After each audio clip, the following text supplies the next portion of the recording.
Hello, Wrestling Inc. fans. It's me, Senior News Editor of Wrestling Inc., Nick Hausman, joined at this time at WWE SummerSlam Media Row by Ciampa. Ciampa, thank you so much for taking the time here today. Thank you, buddy. So I want to start with the top line, biggest news item in WWE right now. Obviously, Vince McMahon stepping down after 40 years, retiring. What are your thoughts on that? Like, what's your relationship been like with Vince? I don't have a huge relationship with him. I think it's hysterical that the most powerful man in the history of this business sent out a tweet to retire. That is a very good point. I don't know. I saw it. I laughed and went, oh, okay, and just kind of carried on with life. Good for him, man. He deserves it. Yeah. You know, so hopefully he goes and enjoys life and doesn't get up at 3 a.m. to work out and just chills. I think he might still do that. Probably. Probably still will do that. Yeah. So, when you got brought to the main roster, Vince has this thing where he tends to chop names in half. You're no longer Tommaso Ciampa, just Ciampa. Do you miss Tommaso? No, I'm good with Ciampa. Yeah.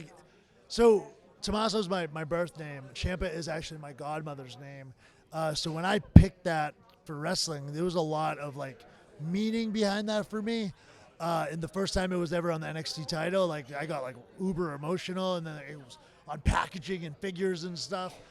So the fact that gets to live on, and not to get emotional on you, but my godmother during this time has gone through some hard times health-wise. So the fact that I kept that, I was like, oh no, if we're picking one, please, let's keep Ciampa. That's amazing, dude. I didn't know any of that. That's beautiful. Yeah, it's cool as crap, man. And my cousins and nephews and stuff, they're big wrestling fans. So for them to be oh, Ciampa, it's easier for them to say Ciampa's related to them than to be oh, that Tommaso guy. I'm going to say something I may not say right now, but I'm getting big Dax Harwood vibes off you right now.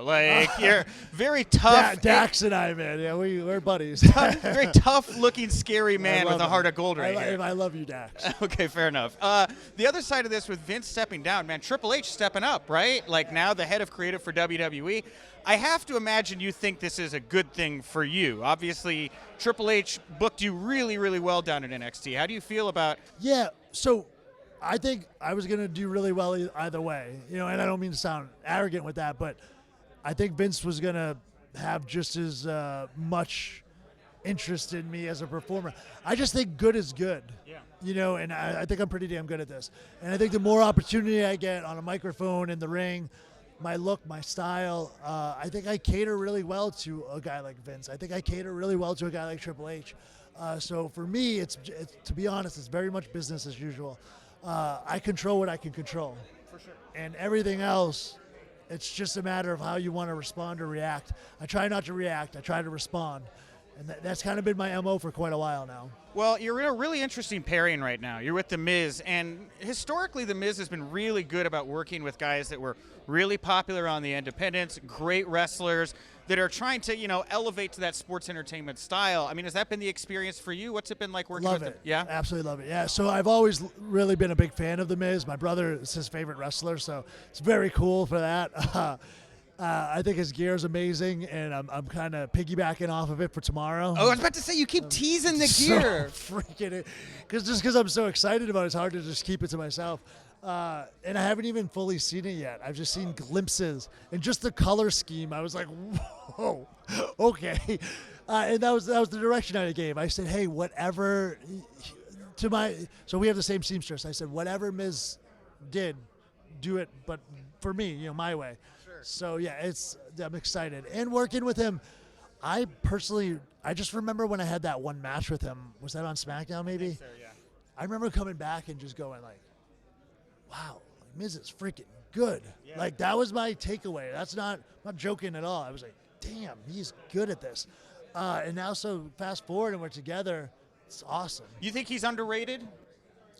Well, it depends who's rating him, I guess. I guess fans. A lot of people rag on Miz, right? They're like, I don't think he's very good or whatever. Yeah, it's noise, but then it just depends where you decide to put your energy and attention. Because he's also got a couple million followers or something who probably like him and probably think he's good. So it depends where you go for your news, I guess. Sure. All right. Well, while we're talking about pairings and Triple H, Johnny Gargano's in town. Not a secret. I just found out. Did you really? I'm not kidding. Okay. I just found out. So Johnny Gargano's in town. Triple H is now in charge of creative. Do you think that opens the door for us as fans to maybe see a DIY reunion back in WWE, maybe sooner than later? Yeah, but the door was always open. So like Johnny left so he could go be a dad. Like, Right. and like so for me, when Willow was born, I had neck surgery and a pandemic happened. Right. So I was just home for 3 years. I didn't have to like take a leave. I didn't have to go away. I didn't. For Johnny, it was like, oh, I had baby Quill, and I have to do this full time, or I take a break. Right. And he just took a break. So I don't know that. I think the chances of him returning were always really good. I don't think. Maybe they're better now, but regardless, I mean, he's definitely going to come back to wrestling. I'll tell you that much. I mean, he's in shape. He still loves it. I'm sure he's still probably one of the best in the world at it. So it's just a matter of time. And for him, it's just figuring out, like, I don't know, you want to go through another Christmas at home first? It's real life stuff. Like, people forget, like, we're people. Like, Yeah. does he want to spend Christmas in Cleveland for 2 weeks? Does he want to go to Hawaii? Like, does he want somebody to tell him, no, you have to be here? Like, so it's really just up to him of when he comes back. Rock and roll. Well, I guess I'll close here by saying, what are your goals? You're on the main roster, man, and like a lot of people see NXT talent transfer to the main roster. Sometimes it's not always an easy go. You have really kind of, I feel, thrived in this space. Like looking beyond the tag team with the Miz. I mean, is there one or two kind of big ticket items that you'd like to walk away with from your WWE career? So much. Yeah. So much. Yeah, I want to do every pay-per-view. I want to win every title.